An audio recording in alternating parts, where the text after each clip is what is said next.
Ce que je vous propose avant qu'on débute la suite avec l'intervention de Jean-François Barbier-Bouvet, c'est un exercice, on va dire, de réveil musculaire.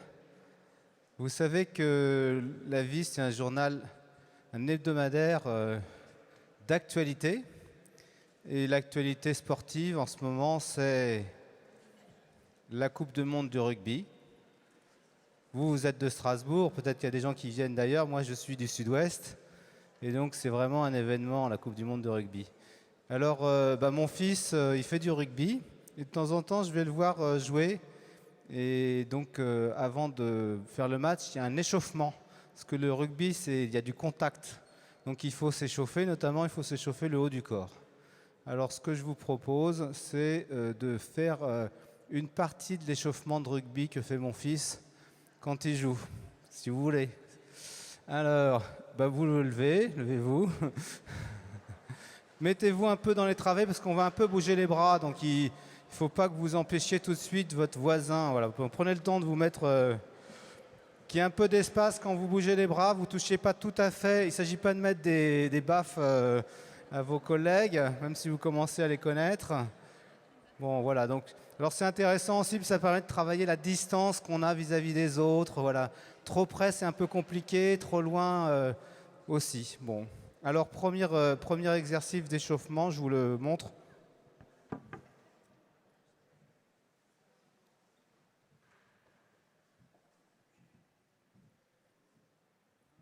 Alors maintenant, là, toujours en évitant de toucher son voisin, c'est possible. Voilà. Très bien, on se relâche un peu. Vous voyez, c'est plutôt pour le haut du corps. Dans le rugby, il y a des mêlées, il y a des plaquages. Deuxième exercice. Avec une certaine vigueur, s'il vous plaît. Bien. Les épaules.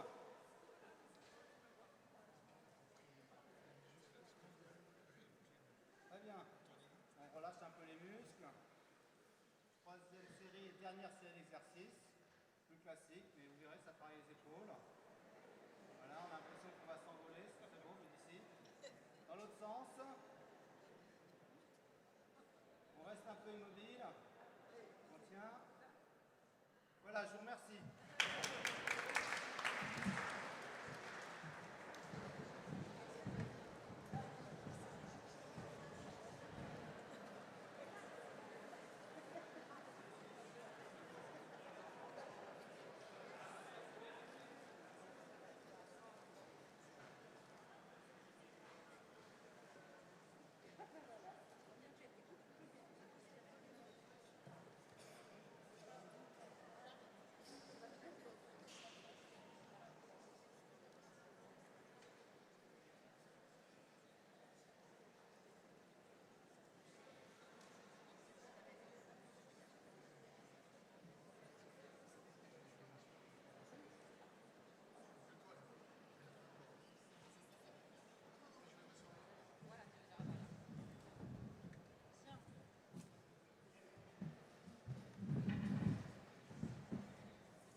Voilà, bon, maintenant pour ceux qui étaient là ce matin, on a marché, on s'est restauré. Maintenant, grâce à Étienne, on est en pleine forme et nous allons pouvoir entrer dans notre seconde partie de journée.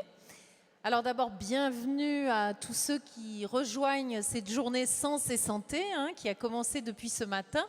Nous avons déjà un bout de chemin ensemble, mais pour ceux qui arrivent, pas de problème, vous allez voir, vous allez vous y mettre tout à fait. Bienvenue aussi à ceux qui nous suivent derrière leurs écrans, puisque c'est retransmis en direct sur lavie.fr. Voilà, vous pourrez le retrouver après, si vous le souhaitez. Donc ce matin, nous sommes entrés un peu dans ce territoire de la santé pour voir ensemble comment finalement aujourd'hui, nous les sédentaires, nous qui étions devenus très sédentaires, nous devions réapprendre à marcher. et comment nous qui étions des gros consommateurs, nous devions réapprendre peut-être un peu de sobriété, peut-être à redonner du sens à ce que nous mangeons, quitte quelquefois à nous en priver un peu. Alors on a vu ça tout à l'heure, nous allons entrer, quand on dit santé, eh bien ce n'est pas toujours la bonne santé. Bien sûr, il y a la maladie qui traverse nos vies à un moment ou un autre, parfois très longtemps, qui s'installe. Donc on verra tout à l'heure comment on traverse la maladie, donc nous aurons, comme ce matin, à la fois des témoignages, des regards de médecins, des regards d'experts, et puis toujours avec nous, nos trois grands experts, voilà. Nous avons Jean-Gérard Bloch, donc qui sont assis devant, qui écoutent très sagement depuis ce matin pour tout entendre et pouvoir nous faire une restitution un petit peu au regard de leur expérience. Donc Jean-Gérard Bloch, médecin rhumatologue à Strasbourg, créateur du DU de médecine, méditation et neurosciences. Pascal Lide, prêtre, théologien, médecin aussi de formation. Voilà, qui est un des rares dans l'Église catholique à s'intéresser de près à toutes les médecines alternatives et à poser un regard aussi à la fois théologique, anthropologique sur ces médecines. Et puis Dominique Casaïs, spécialiste de la médecine chinoise, créateur d'un centre à Paris qui s'appelle Les Temps du Corps et qui est lui-même kinésithérapeute. Voilà, tous les trois, en dernière partie d'après-midi, viendront un petit peu nous donner leur expérience et leur regard sur cette journée. Mais auparavant, il nous semblait intéressant, donc je le disais ce matin, la santé est peut-être aujourd'hui un des nouveaux territoires de la recherche spirituelle. Et nous avons la chance, cette année, d'avoir eu les résultats d'une très grande enquête. Une enquête assez unique, puisque c'est la plus grande enquête de société jamais réalisée sur les aspirations spirituelles d'aujourd'hui. Ça, c'est précieux. Et peut-être même qu'elle dessine un peu les contours des religions demain. Ça s'appelle « Les nouveaux aventuriers de la spiritualité ». C'est aujourd'hui publié chez Mediaspol. Et l'auteur, il est ici, c'est Jean-François Barbier-Bouvet. Alors, il a fallu 2 ans à un groupe de chercheurs du GERPS, alors G-E-R-P-S-E, de Strasbourg. C'est un groupe d'études sur les recherches et les pratiques spirituelles émergentes. Il leur a fallu 2 ans pour les résultats de cette étude dont Jean-François va vous parler. Alors Jean-François, il est sociologue. Alors je le connais bien parce que Jean-François a eu plusieurs vies, mais il a été entre autres le sociologue, le directeur des études attitré de notre groupe de presse, La Vie, le Monde. Voilà, à ce titre, il a suivi toutes les enquêtes autour de la spiritualité. Nous en avons fait pas mal ensemble. L'autre pôle d'intérêt de Jean-François, c'est la culture. Donc à ce titre-là aussi, il a beaucoup suivi les études autour de Télérama. Rappelons qu'il a travaillé comme chercheur au Centre Pompidou et qu'il est violoncelliste à ses heures. Bon, rien à voir avec le sujet, il va me dire, mais ça fait rien. Bon, j'aime bien dire qu'il y a des intérêts pour la culture aussi. Mais aujourd'hui, donc, on est sur les chercheurs spirituels. Donc, chercheurs spirituels, et on remarque dans cette enquête qu'il y aurait que les gens qui aujourd'hui se tournent vers la spiritualité sont souvent passés par des pratiques de santé différentes ou des redécouvertes de pratiques corporelles. Voilà, donc Jean-François, tu as la parole pour nous donner un peu ce panorama. Tu peux prendre, voilà, et moi je me tais. Voilà.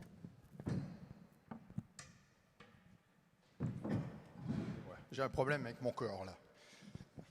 D'ailleurs, je pensais qu'on en aurait tous un, puisque parler à l'heure de la digestion, c'est quand même assez redoutable. Mais Étienne a fait ce qu'il fallait pour nous remettre en selle. Ma deuxième appréhension, c'était de parler sous ce truc-là, mais là, on ne peut vraiment pas le démonter, apparemment. Donc, je vais vous parler d'une grande enquête sociologique sur la spiritualité, qui a été faite, c'est un travail collectif. Alors certaines des personnes qui ont travaillé sont dans cette salle, et je pense aussi, enfin en tout cas j'espère que certaines des personnes qui y ont répondu, parmi tous les questionnaires qu'on a envoyés en France, sont aussi dans cette salle, ce qui serait intéressant.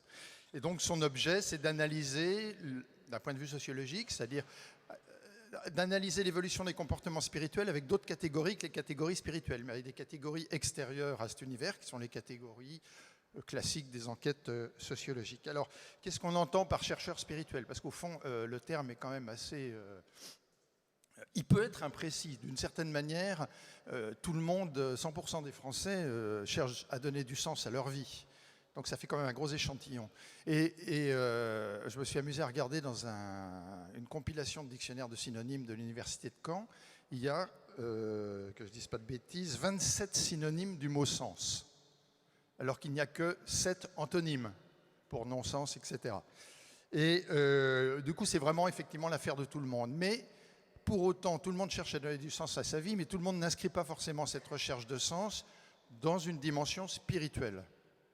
Je dis bien spirituelle, pas forcément religieuse. Alors là, il y a un truc qui est assez intéressant dans les enquêtes qu'on n'a pas fait nous-mêmes, c'est-à-dire dans les grandes enquêtes nationales du CNRS ou autres, ou les instituts de sondage sur les Français et la religion, leur représentation du monde, c'est quelle que soit la manière dont on pose la question, qu'on demande aux gens s'ils se disent intéressés par le sacré, intéressés par le spirituel, est-ce qu'ils pensent que la dimension spirituelle ou religieuse est importante pour réussir sa vie. Enfin, il y a 50 formulations, mais il y a une seule réponse, c'est toujours un tiers.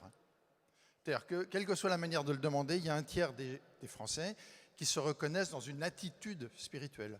Alors l'attitude, c'est différent du comportement qui serait prier, aller à la messe, etc. C'est également différent de l'opinion, de ce qu'on pense des églises. C'est une attitude, c'est-à-dire une prédisposition profonde. Alors ensuite, on a...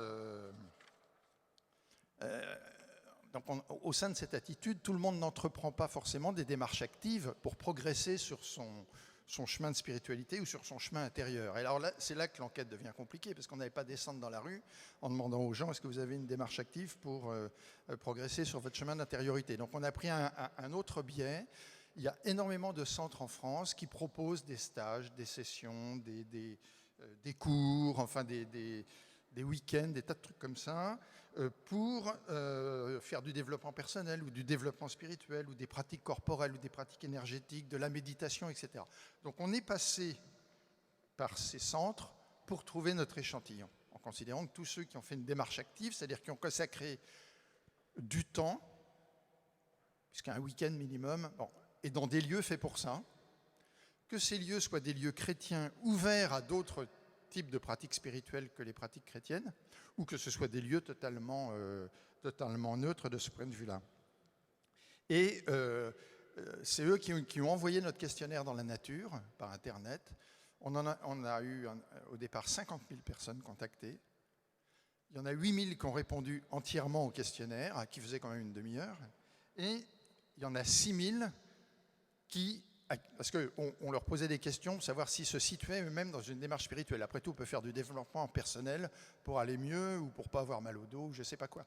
Donc en gardant que celles qui ont ces pratiques-là dans une dynamique spirituelle, on a un échantillon de 6 000, ce qui nous laisse quand même un peu de marge pour l'interprétation. Alors évidemment, on a loupé les démarches 100% individuelles, mais en même temps, elles ne sont pas sans lien. Et c'est un peu comme... on ne prend pas la partie pour le tout, mais c'est un peu comme une pelote. C'est-à-dire qu'il y a un fil, on l'a attrapé par ses centres, et on s'est aperçu qu'il y a toute la pelote qui venait. Alors, la nature de la pelote, je ne vais pas vous parler de tout ce qu'on a trouvé, parce que le questionnaire faisait une demi-heure, donc je ne peux pas exposer les résultats analysés en une demi-heure. Hein. Voilà, tu es d'accord. Puis, de toute façon, Elisabeth ne me laisserait pas faire.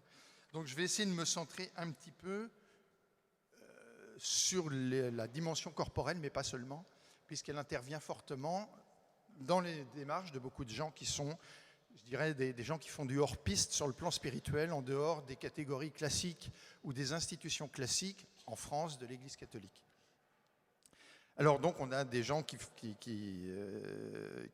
sont dans le chamanisme, qui sont dans l'ésotérisme, dans la psychothérapie, dans les médecines alternatives, dans les pratiques corporelles et énergétiques, ça c'est pour nous, dans la méditation, dans le développement personnel, la spiritualité bouddhiste, hindoue, taoïste, soufie, juive et bien sûr chrétienne, puisque ça fait aussi partie de la démarche. Et si on fait le hit parade, puisqu'on a demandé aux gens tout ce qu'ils faisaient, si on fait le hit parade de toutes ces voies qui ont été prises, eh bien c'est les pratiques corporelles et énergétiques qui arrivent nettement en tête. Chez l'ensemble des chercheurs spirituels, même si tous ne le pratiquent pas, c'est ce qui arrive en tête. C'est-à-dire que le corps est aujourd'hui une porte d'entrée essentielle vers sa propre intériorité et vers son épanouissement personnel. Ce qui fait quand même assez fortement rupture avec la tradition chrétienne, ou une partie de la tradition chrétienne, mais qui était plutôt hégémonique jusqu'à il n'y a pas longtemps, qui voudrait qu'au fond, le corps soit une contrainte ou une limite dont il faut absolument se libérer pour permettre à l'âme de s'élever. Même les chrétiens de l'échantillon ne sont plus là-dedans. Et c'est d'autre part tout à fait antinomique avec les représentations traditionnelles héritées du cartésianisme, hein, tout simplement. L'idée que les pratiques corporelles puissent être une voie d'accès à la connaissance et à la connaissance personnelle, plus anti-cartésien, c'est difficile. Voilà. La deuxième place dans cette liste des différentes activités ou des différentes disciplines suivies, c'est la méditation, très fortement. Et la méditation, c'est d'abord une forme de présence-absence au corps, hein, pour ouvrir un ailleurs de l'esprit. Alors, je ne rentre pas dans les détails, en plus il y a des spécialistes qui sont intervenus, qui réinterviendront. Il y a plusieurs types de méditation, pleine conscience, vipassana, transcendantale, etc. Et aussi une tradition de méditation dans la spiritualité chrétienne, même si elle est minoritaire. Mais l'essentiel, c'est plutôt inspiré par l'Orient. Mais ce qui est certain, c'est que la pratique de la méditation est au fond un trait d'union entre une grande majorité de nos chercheurs spirituels, parce que vous avez les stages et tous ces trucs-là, mais vous avez aussi les pratiques personnelles. Et dans les pratiques personnelles, la méditation est ce qui arrive de loin en tête. C'est-à-dire que vous avez 34% des chercheurs spirituels qui en font tous les jours chez eux, 37% une ou plusieurs fois par semaine, vous mettez tout le monde ensemble, ça fait 70% pour qui c'est plus qu'une pratique, c'est une discipline de vie. Quelque chose qu'on fait tous les jours ou quelque chose qu'on fait plusieurs fois par semaine, c'est une discipline de vie. C'est un rendez-vous qui s'inscrit dans une régularité. Et ce qui est intéressant, c'est de voir qu'au moment où les régularités du rite se perdent, parce qu'elles se sont massivement perdues, le rite dominical et les autres ne sont plus les éléments qui scandent l'emploi du temps. La méditation, pour les chercheurs spirituels, l'est. Comme il faut faire vite, si quand même on va parler un peu des médecines alternatives. Les médecines alternatives, elles se situent, dans le classement il y avait une quinzaine de pistes comme ça, elles se situent en 7e position. Oui, alors il y avait, où est-ce que j'ai mis ça? Celles dont on a parlé ce matin, je les ai perdues. Je peux les retrouver là-dedans, non mais voilà. Il y avait médecine chinoise, médecine ayurvédique, et puis d'autres que je ne suis pas à la bonne page. Excusez-moi, mais je pense que vous les connaissez. Qui arrive en 7e position, à égalité avec la spiritualité bouddhiste, finalement, qui est aussi une autre piste. C'est en gros le tiers des chercheurs spirituels. Ce qui est intéressant dans notre liste de 15 activités, dont je ne vous ai cité que 3, c'est que les chercheurs spirituels circulent entre ces différentes propositions. C'est-à-dire qu'au fond, il est rare que quelqu'un ne fasse que de la méditation, ou qu'une recherche autour du bouddhisme, ou que des médecines alternatives, ou que des activités de type corporel ou énergétique. Et au fond, ce qui caractérise les chercheurs spirituels, c'est pas qu'ils creusent toujours le même trou pour remonter la même terre en plus profond, mais la même terre, c'est qu'ils creusent beaucoup de trous. C'est vraiment, ils sont multicartes. Ce qui a aussi fait un peu rupture avec les périodes antérieures de la spiritualité en Occident. Alors, quand même, comme c'est une enquête sociologique, on aura demandé qui ils étaient. Et tous ces chercheurs qui font du hors-piste dans le domaine spirituel, pour le dire très très rapidement, on a une grande majorité de femmes. En gros, 3/4 pour 1/4 d'hommes.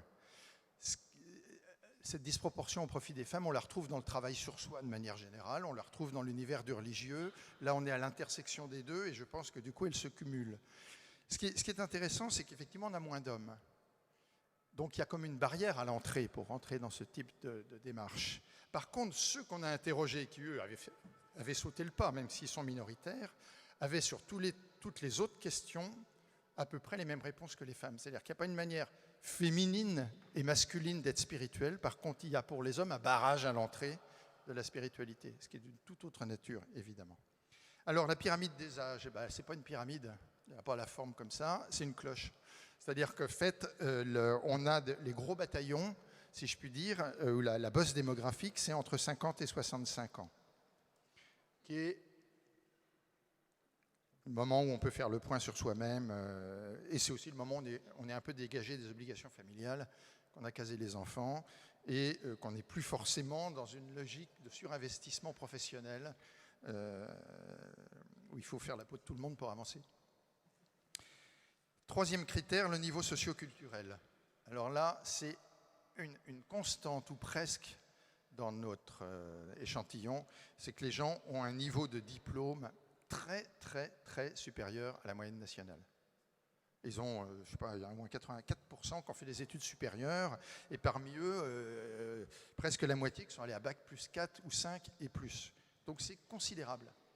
En ce qui concerne le niveau, je dirais, économique, merci, les choses sont moins typées. C'est-à-dire qu'on a plutôt des gens qui appartiennent aux classes moyennes que des gens qui appartiennent aux classes les plus possédantes ou dominantes. Et parmi elles, si on regarde en termes de profession, on a beaucoup de professions de la médiation plutôt que de la production, c'est-à-dire des profs, des professions de l'information, des arts, du spectacle, etc.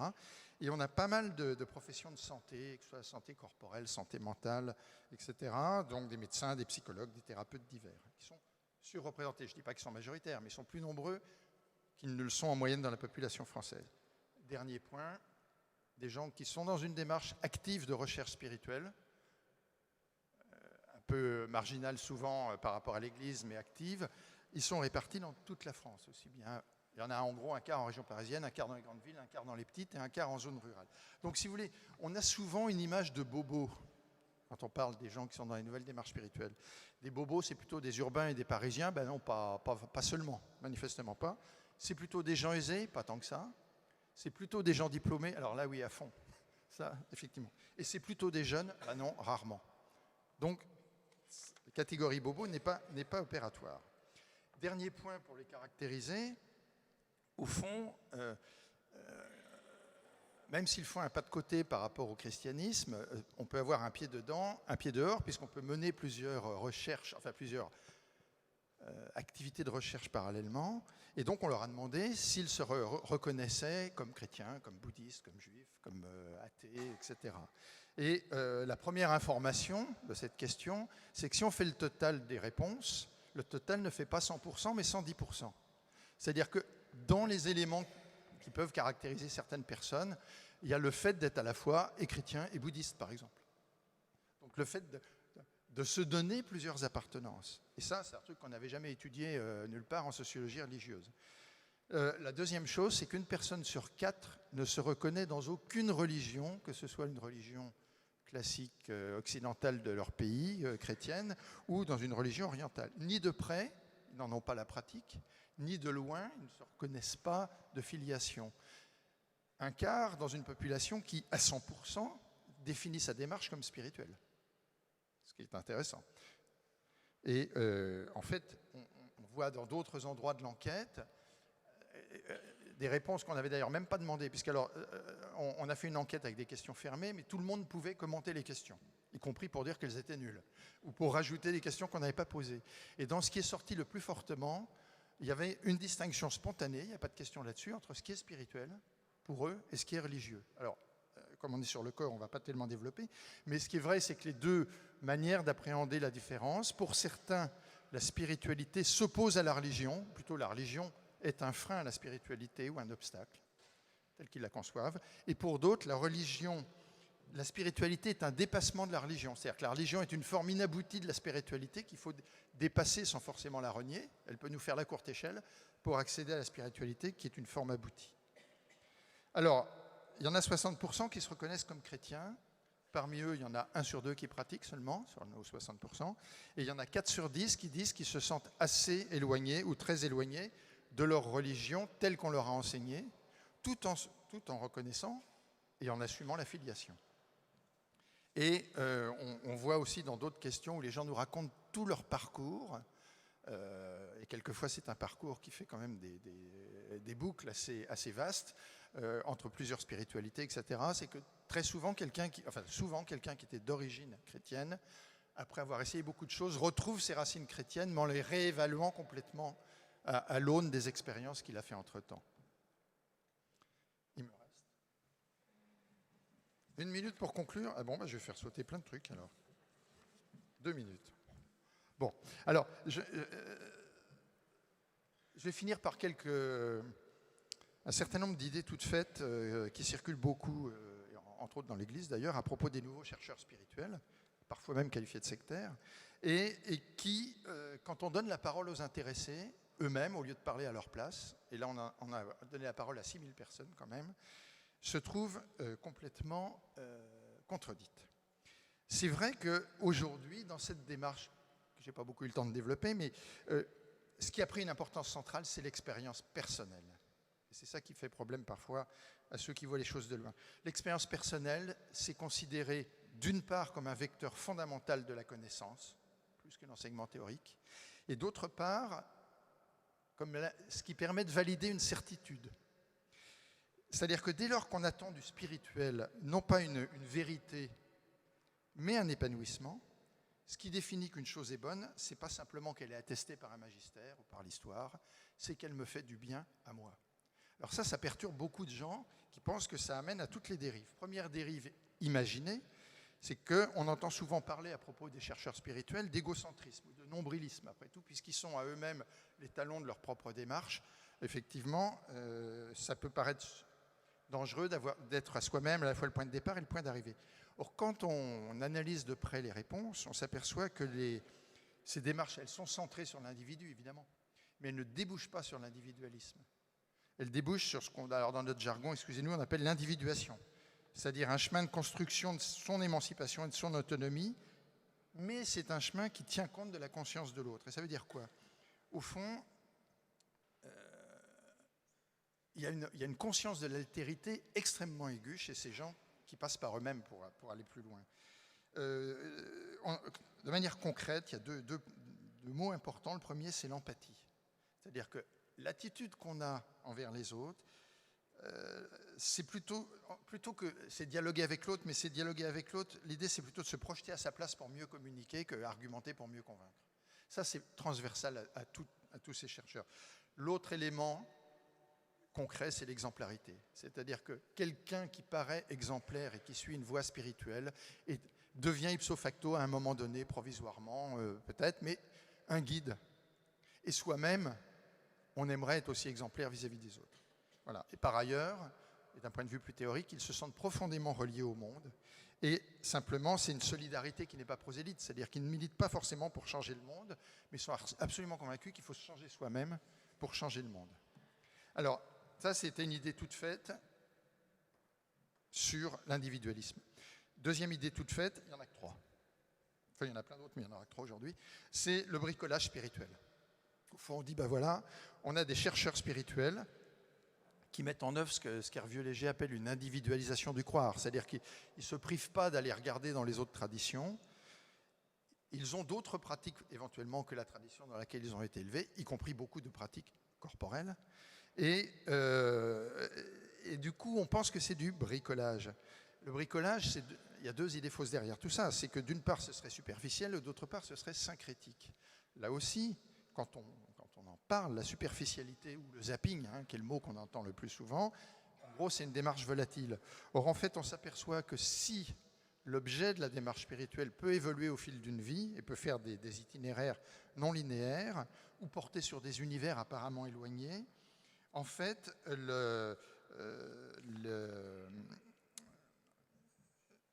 comment dire, il y a un surinvestissement dans sa pratique et non pas une pratique superficielle. On parle de consumérisme très souvent à propos de la spiritualité. Vous allez dans les rayons de Kléber à côté ou de la Fnac ou partout, vous avez une tonne de bouquins sur des pratiques corporello-spirituelles ou sur des spiritualités, etc. Et elles sont toutes mises à égalité au lieu d'être hiérarchisées. Et du coup, on en conclut que c'est du consumérisme. Non, c'est du consumérisme de l'offre, parce qu'il y en a partout, et il y en a plein les magazines, en particulier féminins. Ce n'est pas du consumérisme de l'usage. Les gens, grâce à cette présence de toutes ces offres, peuvent choisir et augmenter leurs chances de trouver leur propre voie, plutôt que de toucher à tout.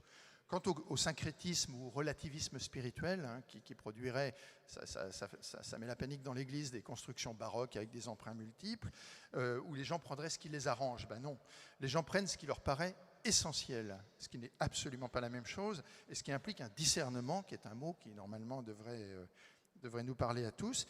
On s'aperçoit qu'ils procèdent par hiérarchisation. C'est-à-dire qu'ils nous disent, voilà, dans toutes les recherches que je fais, voilà ce qui est au centre, voilà ce qui est à la périphérie.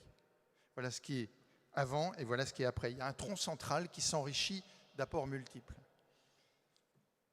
Dernière idée toute faite, c'est l'idée que la recherche personnelle, spirituelle, individuelle, centrée sur l'expérience et la sensation, serait un refuge. C'est-à-dire, au fond, c'est vrai que c'est un système, une démarche personnelle qui fonctionne sur d'autres valeurs que celles de la société matérialiste dominante.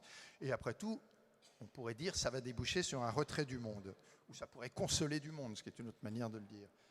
Et c'est vrai que ce modèle est différent, c'est-à-dire qu'on a des démarches qui privilégient l'être sur l'avoir, qui considèrent que c'est plus important de savoir ce que les gens sont plutôt que ce qu'ils ont ou ce qu'ils paraissent. Ça, c'est un contre-modèle par rapport à la culture dominante. Ils privilégient l'unité sur l'éclatement.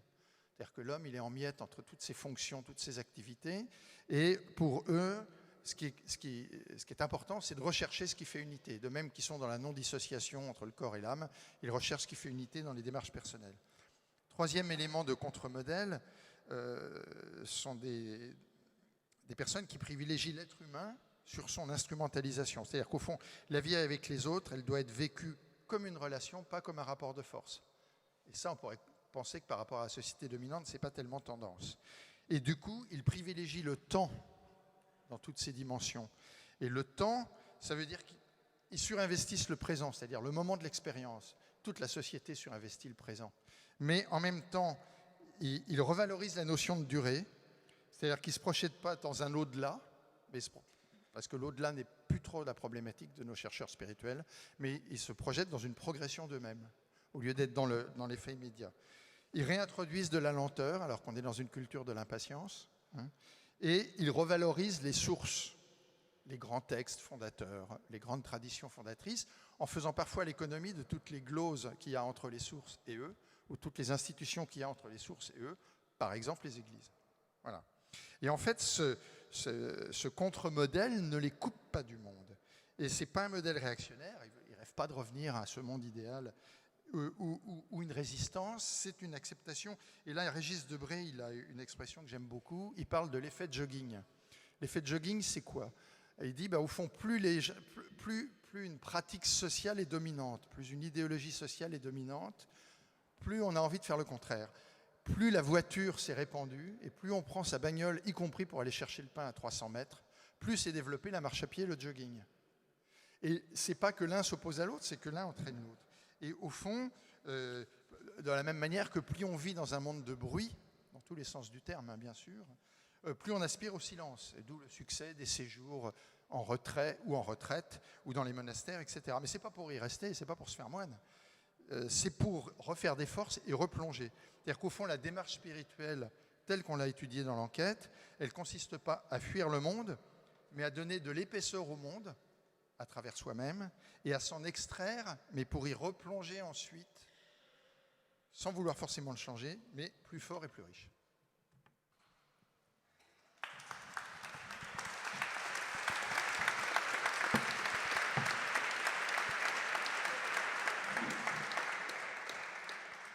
Merci Jean-François. Alors en fait, quand on dit, donc c'est une enquête sociologique, donc c'est une photographie qui est intéressante parce que, comme je le disais, elle est vaste. 6000, c'est beaucoup. Quand vous entendez parler d'enquête, quand on entend parler de sondage, etc., ça peut être sur 1 millier de personnes, sur 2000, 6000, c'est quand même... c'est plus souvent 600, me dit Jean-François. Donc 6000, ça commence déjà à représenter vraiment quelque chose. Et quand on dit les chercheurs spirituels, c'est qui ? Ça peut être un peu nous, parce que finalement, un itinéraire religieux, spirituel n'est jamais linéaire. Donc, à un moment de notre vie, on devient chercheur. Et puis, c'est autour de nous, beaucoup de gens que nous avons autour de nous, qui peut-être à certains moments de leur vie, à la faveur d'un événement, à la faveur d'une progression, à la faveur d'une crise de vie ou bien d'une maturité, vont se poser des questions spirituelles. Et du coup, c'est intéressant pour nous, je crois, d'avoir en tête cette photographie, en se disant, au fond, voilà, l'attente, elle est là. Donc, comment je peux y répondre ? Et je reprendrai juste 2 mots qu'a cité Jean-François. Il a parlé d'exemplarité. Alors, exemplarité, c'est un petit peu ce qu'on entend aujourd'hui quand on voit le pape François qui nous dit commençons, voilà, pour changer le monde et pour témoigner du christianisme, commençons déjà nous par nous convertir, par finalement nous convertir vraiment et voir un petit peu comment nous, on peut être déjà des chrétiens ouverts, voilà, et ouverts vers le monde. Donc je pense l'exemplarité, finalement, je crois que c'est un petit peu en ce sens-là que donc les appels du pape vont. Et puis, l'autre chose, c'est que finalement, c'est de remarquer ces itinéraires qui ne sont pas linéaires. Et de plus en plus, on découvre combien une vie spirituelle va avoir certains moments. On peut parfois faire des très très grands détours.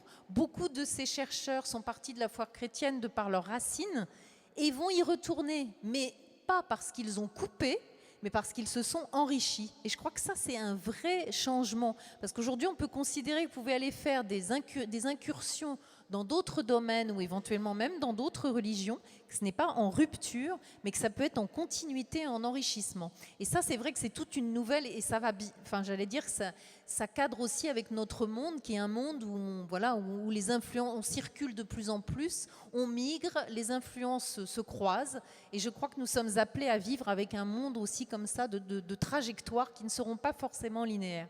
Donc ça peut être intéressant pour les chrétiens de se questionner en se demandant aussi comment mieux accueillir, comment mieux proposer aussi le contenu de la foi chrétienne, compte tenu de ces itinéraires particuliers. Voilà, simplement ce que je voulais ajouter aux propos très précis de Jean-François.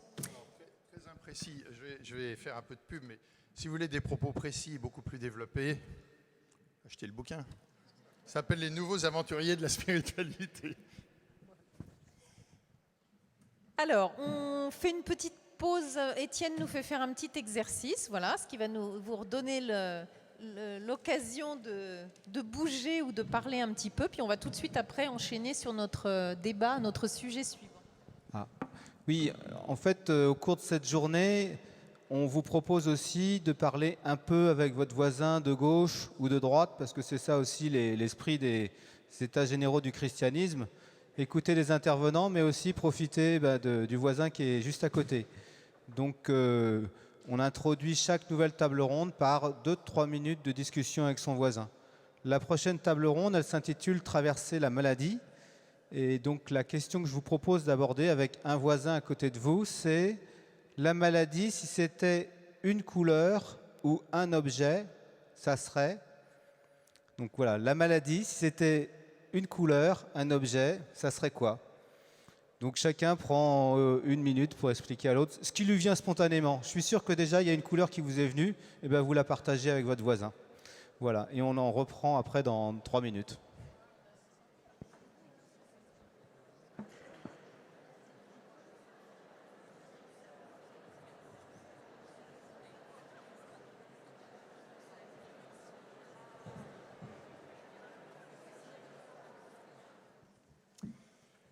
Traverser la maladie, donc c'est le thème que nous avons choisi pour ce début d'après-midi. Comme je le disais, la santé, c'est souvent aussi les problèmes de santé. La maladie, c'est toujours un petit séisme dans le corps, mais dans l'esprit, dans la vie. Une traversée où il faut non seulement affronter les maux du corps, mais aussi les questions de sens, les questions intérieures. Alors comment se battre, mobiliser toutes ces ressources, mais aussi parfois être partenaire, surtout lorsque la maladie devient chronique et qu'il faut apprendre à vivre avec.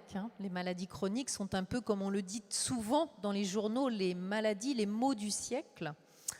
Comment faire aussi avec des traitements lourds qui sont parfois perçus comme difficiles à vivre et un peu déshumanisants. Dans le cas du cancer, par exemple, on sait combien les traitements ont fait des progrès formidables.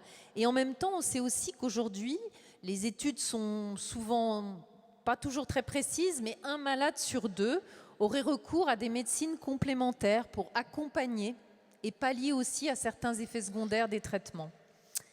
Comment installer aussi une relation médecin-patient satisfaisante qui tienne compte des inquiétudes, des questions des uns, et puis aussi des fatigues, des surcharges des autres.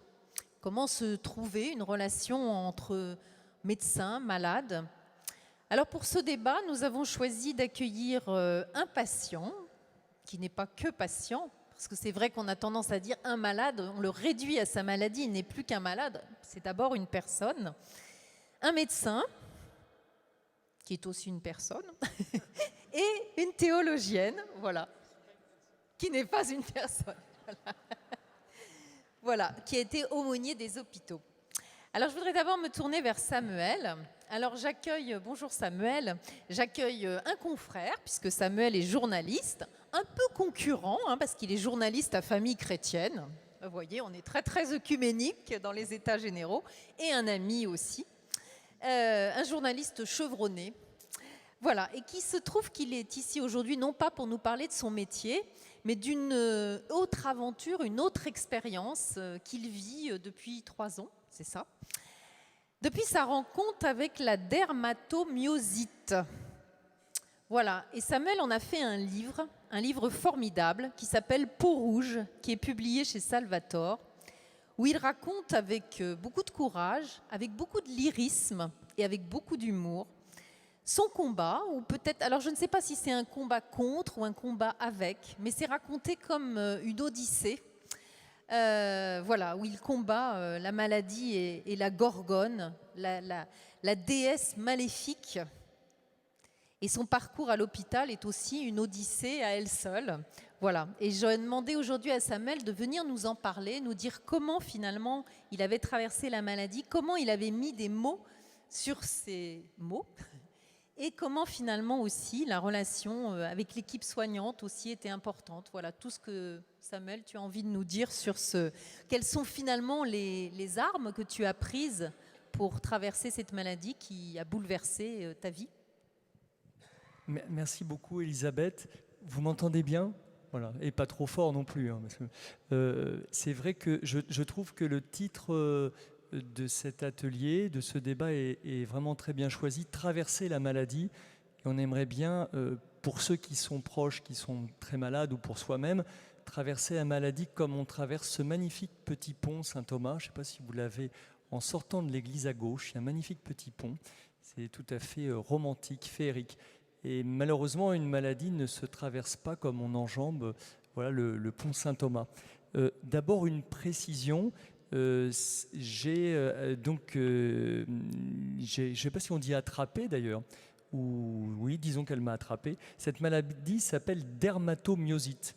Et en fait, c'est pour ça dans ce livre, il y a beaucoup de grec, parce que les racines grecques, dermato comme la peau, et myosite en fait comme myos, le muscle.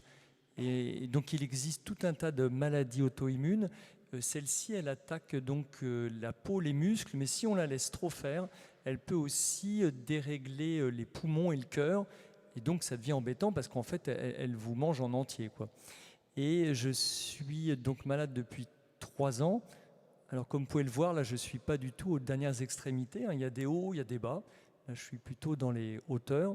Et j'essaie d'apprendre à vivre avec elle comme avec pas d'abord une maladie, mais d'abord une sorte de déesse maléfique avec qui il faut contracter des alliances. Il faut, comme si on était tout le temps en train de faire comment on appelle ça, des sortes de compromis, vous voyez, pour rester un petit peu en vie.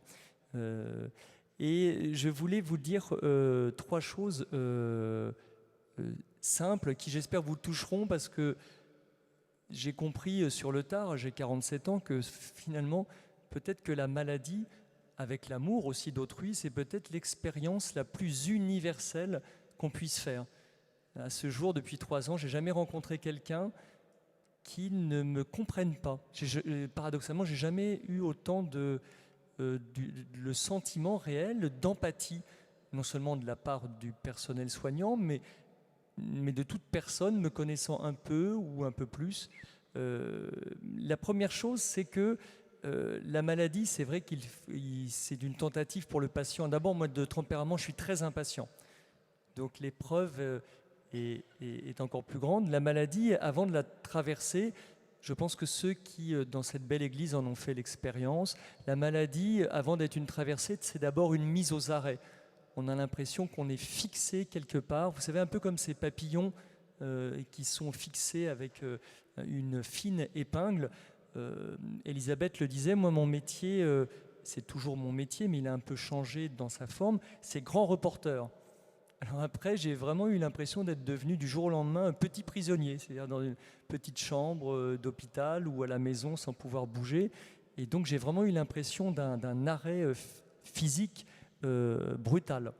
Et puis le milieu hospitalier, alors je m'en excuse pour le personnel soignant qui est peut-être dans cette église, ou pour ceux qui appartiennent au corps médical. Au départ, moi je suis traité à l'hôpital Mont-d'Or, c'est en région parisienne, à Créteil.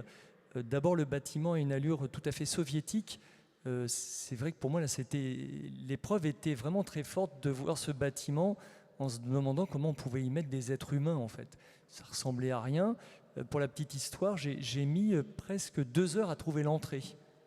Parce que, vous voyez, si vous voulez rentrer dans cette église, vous n'allez pas essayer de traverser un vitrail. Vous voyez bien quelque chose qui ressemble à une entrée.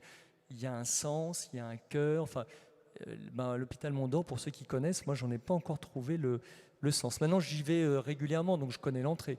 Mais ceux qui viennent me chercher là-bas pour la première fois ne trouvent jamais non plus l'entrée. Il y a une sortie. Enfin, il y a une chapelle d'ailleurs qui n'est pas assez visible, mais heureusement il y a une chapelle en son centre. Donc pour moi l'hôpital c'est d'abord l'expérience un peu de Kafka, c'est tout l'aspect administratif. Moi dans ma vie professionnelle, notre vie elle est tissée de défis, de rendez-vous, de calendrier. Il faut rendre un article à l'heure. Alors à l'hôpital, au départ j'étais... alors maintenant je viens avec un sac à dos de livres. Mais au départ, je venais avec mon papier en disant j'ai rendez-vous pour tel examen à 14h. Et je ne comprenais pas comment à 15h, j'étais toujours pas passé. Et j'avais tendance à m'irriter de manière très bête. D'ailleurs, on voit les novices dans les hôpitaux, ils sont tout le temps en train de s'énerver. C'est qu'ils sont malades depuis peu de temps et qu'ils vont s'en encore plus malades en s'énervant.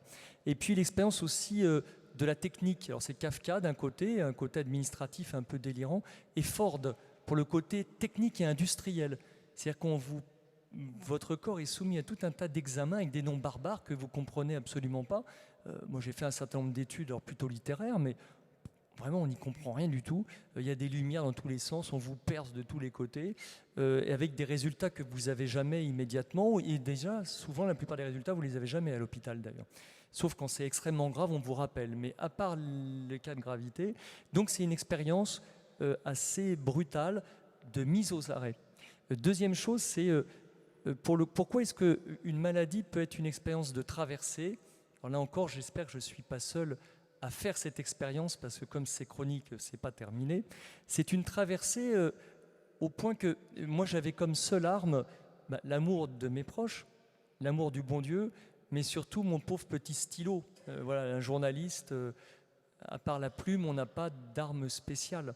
Mais c'est une arme, parce que pour reprendre le grec, on dit souvent que l'écriture, c'est une catharsis, une sorte de, pas d'auto-guérison, mais une sorte de purification. Et par exemple, ça m'a fait, vous savez, un énorme bien quand cette maladie avec ce nom imprononçable, dermatomyosite, je l'ai transformée en déesse, comme dans Ulysse avec Homère. C'est-à-dire que je peux m'adresser à elle. Et comme dans les psaumes, je peux me mettre en colère contre elle en disant « mais alors ça t'amuse, tu pourrais me tuer tout de suite, quel est le bénéfice ?» Et puis tous les amants que tu as infectés, est-ce que tu as plaisir justement à faire un gigantesque cimetière autour de chez toi? Mais quel est ton plaisir? Voilà. Et en fait, c'est très libérateur pour un malade de pouvoir extérioriser ce mal qui est réel, mais qui souvent est tellement vaporeux, technique. Et puis donc, pour ceux qui en ont le courage, mais ça donne pas mal à la tête, j'avais un dossier médical qui fait plusieurs kilos, avec des choses très compliquées dedans, que moi-même je ne comprenais pas, c'était du chinois, du charabia. Et j'ai cherché très longtemps à savoir comment écrire sur cette maladie, je ne trouvais pas. Et un jour, je me suis dit, finalement, je suis Ulysse, et cette maladie et cette déesse maléfique, et j'ai repris tout mon dossier médical. Les soignants, les médecins sont devenus soit des demi-dieux bénéfiques ou des corollaires de cette méchante déesse. Et là aussi, ça a transformé complètement ma vie. Je ne dirais pas que c'est devenu drôle, mais ça a sublimé les choses les plus moches. Et je me souviens même d'examens assez difficiles, en pleine nuit, quand j'étais hospitalisé, et où je me suis mis à rire. Et le personnel médical s'est dit, bon, bah là, le pauvre garçon, maintenant, ça a touché la tête. Mais j'en riais parce que il y a une sorte de double fond. Alors, je voudrais terminer avec je vous donne juste un seul exemple. Moi, je suis très sensible à la mythologie grecque. Et dans la mythologie grecque archaïque, il y a une déesse. Je crois qu'elle n'est pas maléfique. Elle s'appelle Rhea. Alors forcément, moi, quand j'étais en réanimation plusieurs fois, eh bien, j'ai raconté ma réanimation chez ADS Réa, où on n'a pas le droit de faire pipi, de toucher, enfin si, on peut faire pipi, mais il ne faut pas toucher le sol, etc. Et tout ça dans la caverne de Réa, mais avec tous les éléments techniques qui sont véridiques, que j'ai fait relire par des grands professeurs. Et je termine cette traversée, c'est une traversée, bien sûr, la maladie, mais pour dire la vérité, alors c'est peut-être parce que je suis un homme de foi, enfin j'essaye, mais c'est la traversée d'abord d'un mystère. D'abord, moi j'ai une maladie rare. Donc ça veut dire que ces grands professeurs qui me suivent à Mont-d'Or, tout de suite ont eu l'humilité, et je les remercie, de me dire, en vérité, Monsieur Pruvot, on ne sait pas d'où ça vient votre maladie. Et on ne sait pas où ça va vous mener. Ah, j'ai dit, c'est pas mal. Et j'ai dit, mais le traitement, en fait, on a un protocole de base, il y a de la cortisone, il y a des antibiotiques dans votre cas parce que vous avez une atteinte pulmonaire. En revanche, on ne peut pas vous dire si ça va durer quelques semaines, plusieurs années. On ne peut rien vous dire. Et donc, on va juste essayer de vous suivre au mieux. Et donc ça, c'est déjà un grand mystère parce que c'est peut-être encore plus vrai pour les hommes que pour les femmes. Mais nous, on a besoin, enfin moi, j'ai besoin d'une cartographie. Une table ronde, il y a un début, il y a une fin, il y a 10 minutes, il me reste 30 secondes. Je sais, avec cette maladie, je ne sais pas. Et puis, enfin, ce que je voulais suggérer comme traversée, alors c'est pas du tout une vue de l'esprit, mais c'est une vue de la foi. J'étais croyant, catholique avant cette grande épreuve. Je ne dis pas que je le suis plus, mais j'ai découvert quelque chose dans ma chair que avant je croyais fermement, mais j'en avais pas fait vraiment l'expérience. Vous savez, saint Paul dit quelque part que tout contribue à ceux qui aiment Dieu. Sous-entendu, même du mal le plus terrible, et cette maladie elle est mauvaise, on ne peut pas en faire une chose bonne, eh bien il peut en sortir un bien. Et je trouve que ça c'est une cause de joie extrêmement profonde, parce que le mal objectif qui vous démolit, qui vous atteint, eh bien, par une alchimie curieuse, qui est une alchimie spirituelle de la grâce, il peut sortir de multiples choses bénéfiques. Et je termine, parce que j'ai déjà 30 secondes de trop, par un exemple très trivial. Mais si cette méchante dermatomyosite ne m'avait pas transformé en peau rouge, je suis plus ou moins rouge, là je suis relativement pas rouge, mais je peux être beaucoup plus rouge. Eh bien, si je n'avais pas eu cette terrible maladie, je ne serais pas devant vous à faire ce témoignage. Et pour moi, c'est déjà... en fait, un bénéfice. Et je rigole, je ricane comme elle en disant, à chaque fois, elle croit gagner des points, et moi, j'essaye de lui ôter la plupart des points et des vitamines qu'elle me prend. Merci pour votre attention et votre prière aussi.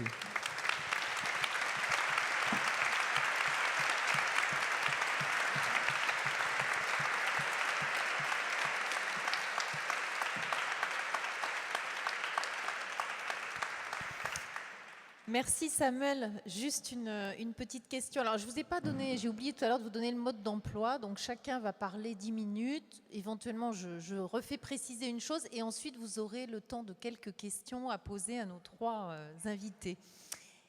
Au fond, en 2 mots, tu dirais, qu'est-ce qui t'a le plus aidé dans cette traversée? Si tu devais pointer, quels ont été tes bagages finalement dans cette odyssée? Alors, il n'y a vraiment aucun doute, c'est l'amour des proches. Et ce que je n'ai pas dit tout à l'heure dans le milieu hospitalier, mais vous l'avez sans doute imaginé, autant l'hôpital m'a terrorisé, autant la présence humaine quasi systématique, la grandeur en fait du personnel hospitalier, c'est extraordinaire. Avant, je n'étais pas sensible, très sensible, ou alors sauf si c'était une femme magnifique, mais au sourire des gens. Mais c'est important en fait, le fait que dans l'hôpital, le visage, c'est le dernier rempart contre la barbarie. La chose la plus terrible, c'est quand je vois un examen, parce que le temps manque, vous êtes un peu, excusez-moi cette image, elle est moche, elle est triviale, mais une sorte de morceau de viande qu'on trimballe à droite, à gauche, et ça, c'est profondément désespérant et déshumanisant. Alors que l'amour de vos proches, l'attention du personnel soignant, et de découvrir cette chose finalement telle simple qu'on peut oublier, l'attention et la miséricorde de Dieu pour vous, qui est extrêmement charnelle. Moi, je me suis senti parfois, je fais une dernière confidence, souvent on dit c'est bien, il faut prier les uns pour les autres. Moi, j'y croyais avant.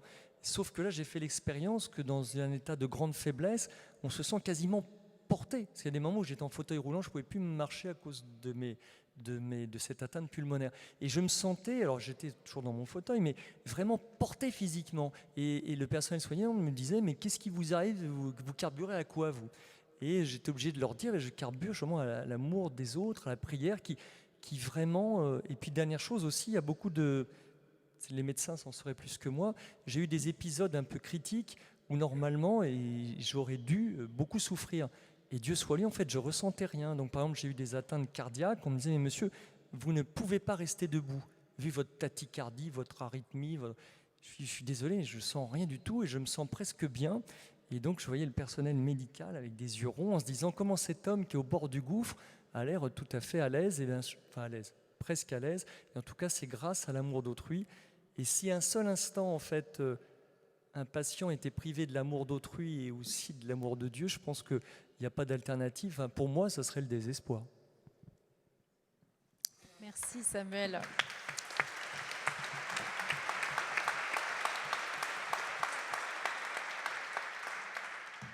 Alors après le patient, le médecin, voilà, je me tourne vers Baptiste Beaulieu, donc qui est jeune médecin, encore jeune médecin à Toulouse,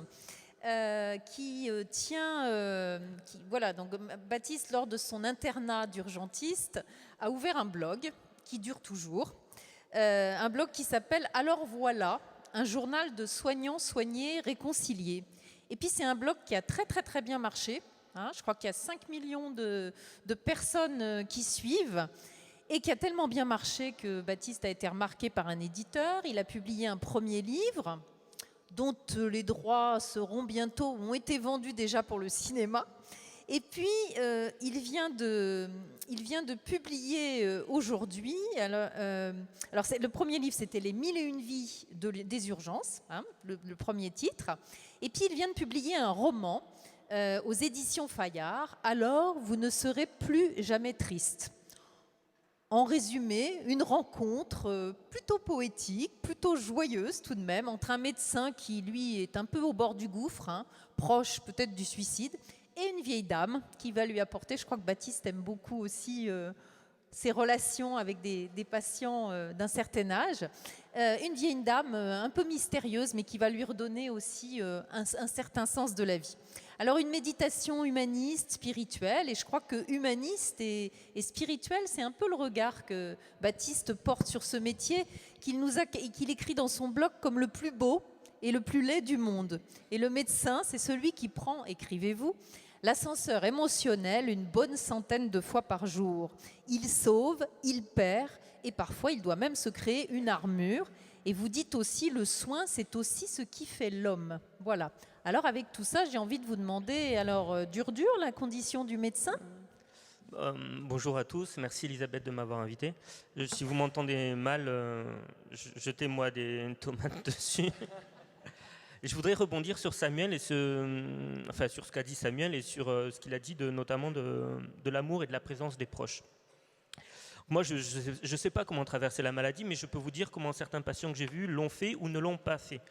Et donc, je voudrais commencer par parler de la solitude, puisqu'on parlait de l'amour des proches. Et je pense que beaucoup de malades sont dans un état de solitude extrême qui est aggravé par notre modernité, notamment par certains réseaux sociaux. J'ai un patient qui, en plein week-end, il reçoit les résultats de sa biopsie d'une petite grosseur qu'il avait sur le testicule. Il ne comprend pas trop, il va sur Internet, il tape sur Google les résultats de l'anatomopathologiste, c'est très compliqué, il ne comprend rien. Il quitte Google, il revient 1 heure après. Et là, chaque fois qu'il ouvrait une fenêtre, il y avait des propositions de publicité pour des pompes funèbres ou des couronnes mortuaires.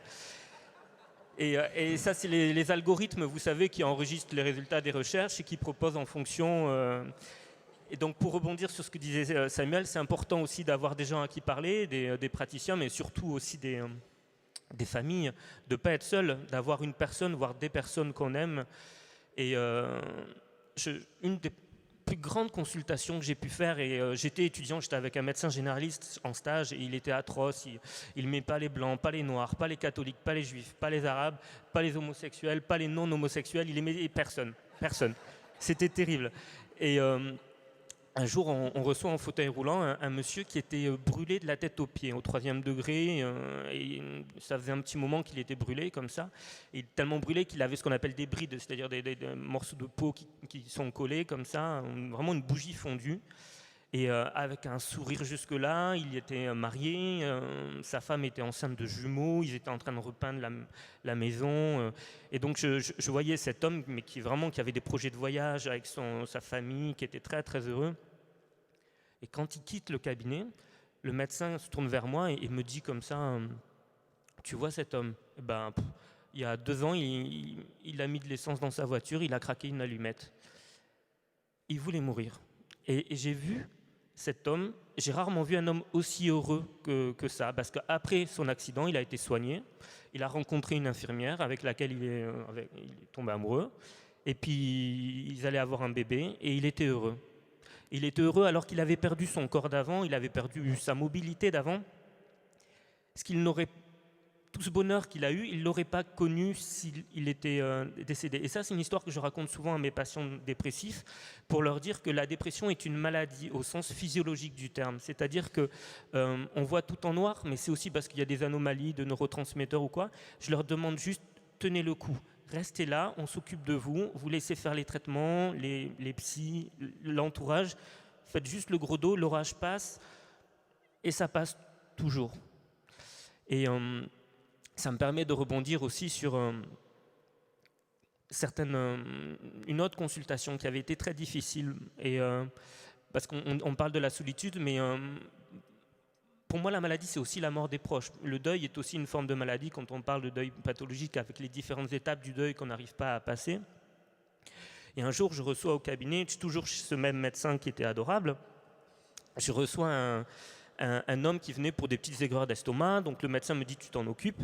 Je m'en occupe, je l'examine, et pendant que je l'examine, ce monsieur me parle de son fils qui allait bientôt passer son bac et qui ne savait pas ce qu'il allait faire après. Il hésitait entre une école de médecine ou une école de droit. Bon, moi, je prêche un peu pour ma paroisse, je dis la médecine, c'est le plus beau métier du monde, blablabla. Très objectif. Et le monsieur s'en va, et là, le médecin se tourne vers moi, il me fait « Tu vois ce monsieur ?» Je fais « Oui ». Il fait « Son fils est mort il y a 15 ans. » Et l'homme parlait encore de son fils au présent et n'arrivait toujours pas à se dire que ça faisait 15 ans qu'il avait 18 ans, son fils. Et ça, c'est des choses, quand elle parlait d'ascenseur émotionnel, on se prend ça dans la gueule, c'est vraiment très difficile. C'est d'arriver à accepter ça, à passer aux patients d'après en faisant une figure avenante. Alors parfois, on a juste envie de rentrer chez soi, de se mettre au fond du lit et de se dire, mais c'est être humain et inhumain parfois. C'est très dur, la condition humaine. Et je suis content, tout à l'heure, on va parler de Job un petit peu, parce que la question du mal, moi, c'est une question qui, personnellement, me taraude tous les jours. Chaque fois que je vois un patient qui ne va pas bien, et je me dis, pourquoi lui? Est-ce qu'il l'a mérité? Bien sûr qu'il ne l'a pas mérité. Et je crois qu'il ne faut pas chercher à donner du sens à la maladie. Enfin, il ne faut pas chercher le sens qu'a la maladie, mais la seule chose qu'on peut faire, puisqu'elle est là, et que souvent, quand c'est des maladies chroniques, on ne peut pas lutter contre, juste soi-même lui donner du sens, en disant « tu n'as pas de sens, mais moi je vais t'en donner un et je vais faire en sorte que toi, maladie qui est moche, qui est sale, qui me fait du mal, je vais te transfigurer comme l'a fait Samuel et je vais en faire quelque chose de beau. » Et là, je vais vous parler de ma tante qui est américaine et qui est ophtalmologue. Et c'était un professeur d'ophtalmo très célèbre dans le Connecticut, quelqu'un de formidable. Et un jour, elle a soigné un patient et son gant était abîmé. Et le patient, elle ne l'a pas vu, mais il avait un herpès à l'œil. Et comme son gant était ouvert, elle a attrapé une méningite herpétique. C'est extrêmement grave. Elle a fait 8 ou 9 jours de coma. Elle est décédée. Ils l'ont récupérée. Et elle avait comme séquelle une petite anomalie au niveau du cerveau qui faisait qu'elle avait complètement perdu la vue. Donc une ophtalmologue qui ne peut plus voir, sa carrière était terminée, sa carrière de professeur pouvait éventuellement continuer, mais elle a dû tout réapprendre, tout. Et quand je l'ai rencontrée, elle avait une canne blanche. Quand je l'ai revue après ça, elle avait la canne blanche et tout. Et puis petit à petit, avec les années qui ont passé, je l'ai vue. Elle se forçait à la rééducation tous les jours. Elle apprenait. Au début, elle a vu un tout petit peu mieux sur le coin inférieur droit, puis après sur le coin inférieur gauche. Elle avait ses enfants qui l'aidaient beaucoup, qui l'épaulaient comme ça. Et petit à petit, elle a gagné coin par coin, elle a gagné coin par coin, elle a réussi à voir un petit peu mieux. Elle a ouvert une école pour les non-voyants, les malvoyants, pour les aider à réapprendre à voir. Et quand je parle avec elle, elle est transfigurée par sa maladie. C'est une des choses les plus belles qui lui soit arrivée et elle me le dit ouvertement. Et c'est pas un syndrome de Stockholm où la maladie t'a prise en otage alors tu décides d'aimer la maladie. C'est pas ça. C'est juste qu'elle a réussi à faire de sa maladie, de cette chose qui était moche, quelque chose de beau et qui soit positif pour les autres, pour tous en fait. Il y avait une patiente aussi, je raconte beaucoup des histoires, si vous en avez marre, vous me dites. Et il y avait une patiente, un jour je regarde son dossier et elle avait tout eu, la pauvre, une succession de maladies, de drames intimes. Son mari l'a cogné, son fils l'a cogné aussi, elle avait eu des péritonites qui avaient fait qu'on avait dû lui faire une hystérectomie, puis après elle avait perdu l'œil. C'était vraiment, mais c'était... Même dans un bouquin de Hugo, on n'aurait jamais pensé de trouver quelqu'un d'aussi misérable. Vraiment, c'était terrible. Et j'étais avec ma collègue et je commence à égrener la litanie des longues pathologies qui lui sont arrivées, comme ça. Et je lui dis, mais à sa place, mais moi, je ne sais pas comment j'aurais fait, je crois que je me serais flingué. Et là, j'entends une voix derrière moi qui fait, à ma place, vous vous seriez occupé de vos enfants. Et c'était la patiente qui avait tout entendu. Et c'est très gênant. Et on a parlé après ensemble. Et pour elle, c'était sa vie, donc elle l'aimait. Parce que quand la chose est là, soit on l'accepte, soit on meurt. Donc on accepte. On accepte et on va, comme disent les anglo-saxons, go with the flow. Tu prends la vague et tu pars avec elle et tu acceptes. Ça veut dire aussi... se lever, regarder son corps, le toucher, se sentir présent, exister, même malade, se dire ceci est mon corps. Je l'ai perdu, celui que j'avais avant, il faut que je fasse avec, il faut que je l'accepte et que j'en fasse quelque chose de bien, que je l'appelle cette maladie et que je la nomme aussi auprès des autres, que je puisse dire oui je suis malade, oui j'ai ça qui ne va pas, mais ça ne m'empêche pas de faire ceci, de faire cela. Il y a Philippe Croison qui est un formidable exemple de personne qui a réussi sa résilience. Il a pris un coup de jus, vous savez, il a perdu les 4 membres et je crois qu'il a traversé l'Atlantique à la nage. C'est formidable ça. Moi je vous redonne une petite histoire. Hein. Quand je serai plus vieux, je pourrais dire, pardon Samuel, mais je pourrais dire comme Samuel. Il me reste du temps. Juste une. Voilà.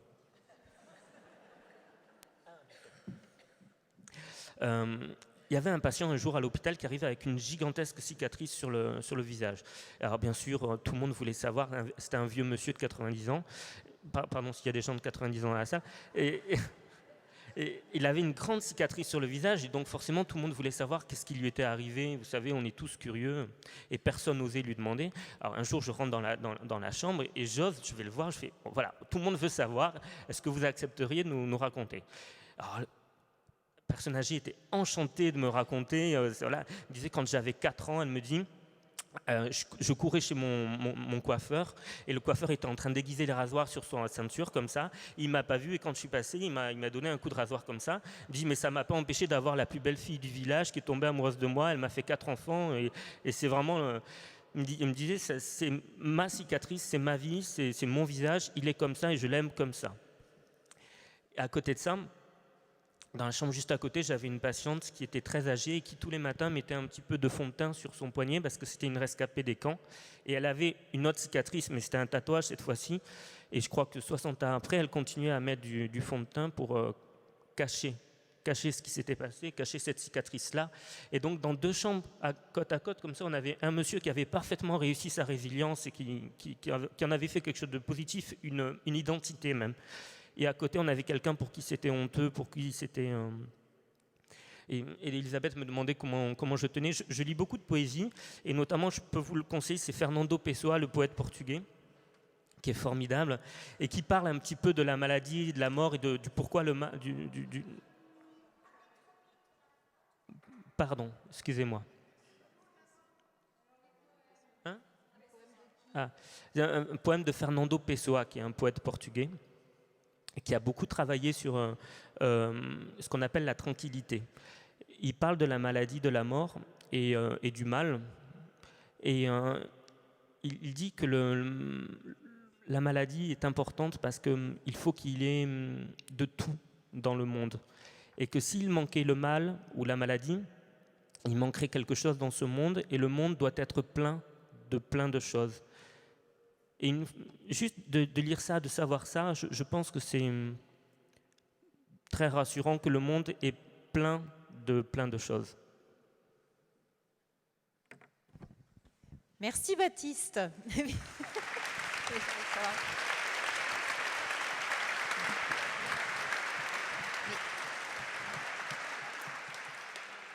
J'ai quand même envie de savoir 2-3 petites choses.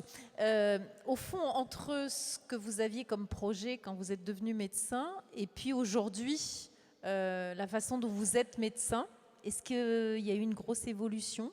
Qu'est-ce qui a changé? Qu'est-ce qui vous a changé? Quand on est étudiant et qu'on commence ce métier, on est plein de préjugés par rapport aux gens, par rapport aux maladies, par rapport à beaucoup de choses. Et ces années d'études permettent de vraiment se débarrasser de tout ça. J'ai eu la chance de travailler pas mal d'années en alcoolologie auprès de gens qui souffrent d'alcoolisme. Et on vieillit dans sa tête, on vieillit très très vite au contact de ces gens-là, et on s'aperçoit qu'il n'y a pas de gens méchants, ou il n'y a pas de gens qui sont faibles. Il y a juste des gens qui en ont bavé, qui en ont pris plein dans la tronche. Et je crois qu'il faut juste écouter l'histoire de l'autre, l'histoire qu'il a à nous raconter, et apprendre de ses patients. J'entends par là que chaque patient nous apprend comment aider le patient d'après. Une patiente à l'hôpital un jour était en fin de vie, et on s'inquiétait beaucoup pour elle. Elle refusait les traitements de morphine. Et un jour, elle voyait comment on s'inquiétait, comment on insistait pour lui donner de la morphine. Et un jour, elle me regarde et elle me dit « Mais tu t'inquiètes pour rien, c'est pas que je vais mourir, c'est que je suis arrivée à la fin de ma vie. » Et pour elle, c'était une différence vraiment fondamentale. Et cette phrase, je ne sais pas pourquoi, m'est restée dans la tête. C'était il y a presque 10 ans maintenant. Et il y a un peu moins d'un an, j'ai reçu au cabinet un patient dont la mère était en train de mourir. Et il venait pour un syndrome dépressif parce qu'il n'arrivait pas à accepter l'idée que sa mère s'en aille. Et la consultation durait, je n'arrivais pas à trouver les mots pour le consoler, trouver les mots pour qu'il arrive à accepter ce qui se passait. Et c'est d'un seul coup, c'est comme si la patiente, il y a 10 ans, a été derrière moi, et je l'ai regardée, et je lui ai dit « Mais votre maman, c'est pas qu'elle va mourir, c'est qu'elle est arrivée à la fin de sa vie. » Et il m'a regardé, et j'ai su que j'avais gagné la consultation. Et je parle pas des 23 €. Hein. Je parle pas. Non, j'ai su que j'avais emporté son adhésion, et qu'il m'a regardé et fait « Ah oui, c'est vrai. » Voilà. D'accord. Donc chaque patient vous apprend pour aider le patient suivant. Je crois que c'est une phrase qui est importante. Alors pour ceux qui voulaient bien noter, PSOA, c'est P-E-2-S-O-A, Fernando. Voilà.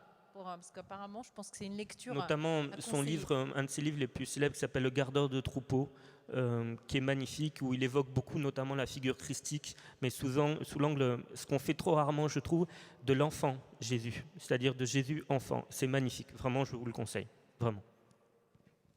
Merci. Alors, je me tourne maintenant vers Marion Muller-Collard. Donc, vous êtes la théologienne protestante. Si vous avez eu un petit sac, ou si on vous a remis l'exemplaire de la vie de cette semaine, vous saurez tout sur Marion dans le petit cahier des essentiels, puisqu'elle est le témoin de la semaine, voilà, et qu'elle s'est confiée à Anne-Laure Filleul. Donc voilà, vous pourrez retrouver l'itinéraire de vie, hein, le fil rouge qui a conduit la vie de Marion Muller-Collard. Alors, vous avez été, avant de vous consacrer à l'écriture, puisque vous écrivez beaucoup aussi, vous avez été aumônier d'hôpital. Donc, vous chroniquez aussi toujours pour le journal Réforme ? Non, plus maintenant. Non plus, mais vous l'avez fait longtemps. Jusqu'à l'été dernier, oui. Voilà, jusqu'à l'été dernier. Vous avez déjà publié plusieurs ouvrages, mais je voudrais signaler le tout dernier qui s'appelle « L'autre Dieu », la plainte, la menace, la grâce. C'est à la Petite Bibliothèque de Spiritualité. Et je signale celui-ci parce que c'est le dernier, mais aussi parce que c'est un texte très personnel, mais qui parlera sans doute à tous ceux qui ont approché la maladie, où vous relisez le livre de Job. En Job, vous retrouvez la plainte existentielle des patients que vous avez entendus à l'hôpital, qui en veulent soudain à Dieu de les avoir lâchés, peut-être même de leur avoir envoyé cette maladie. Vous retrouvez aussi votre propre expérience au chevet de votre enfant malade quand il était petit. Et puis, vous proposez aussi une foi qui ne soit pas une assurance vie contre le mauvais sort, contre la pensée magique, mais une confiance. Et ça, on en a besoin de réentendre que notre foi est confiance et n'est pas un deal avec un Dieu qui nous enverrait des tuiles. Un Dieu qui n'envoie pas la maladie, libère de la culpabilité. Et vous dites même que vous entendez aussi des personnes, même tout à fait athées, qui ne font aucune référence à la religion et qui se demandent souvent ce qu'ils ont bien pu faire pour qu'on leur envoie la maladie. Alors, qu'avez-vous envie de nous dire aujourd'hui par rapport à cette interprétation de Job et peut-être ce qu'on peut en tirer pour nos vies et nos manières de traverser la maladie? Merci. Merci pour votre invitation. Je me sens en famille et très en résonance avec ce que Baptiste et Samuel ont pu dire. Je suis aussi attentive à l'enquête qui nous a été présentée, que je peux aussi retraduire autrement dans mon livre. C'est-à-dire, ce qui m'a stupéfaite dans mon ministère d'aumônier, c'était de me rendre compte que le religieux a la peau dure et qu'il habite et détermine encore beaucoup la façon dont les personnes vont traverser les épreuves et effectivement la façon dont ils vont donner du sens. Alors nous, les aumôniers, j'ai quelques collègues dans la salle que je salue, nous ne sommes pas des soignants. J'ai appelé ça le ministère de l'impuissance parce que des fois, j'aurais été prête à voler un pouce-seringue à quelqu'un pour avoir quelque chose à faire. Malheureusement ou heureusement, je ne sais pas, nous n'avions rien à faire que d'être là. Ce qui nécessite des fois de supporter un grand vertige. Il n'empêche qu'être là, c'était aussi écouter et que ce qui m'a énormément marqué dans mon ministère, c'était finalement la question que j'avais toujours envie de poser et que je me débrouillais finalement pour poser de façon détournée, c'était mais en fin de compte, en quel Dieu vous croyez ?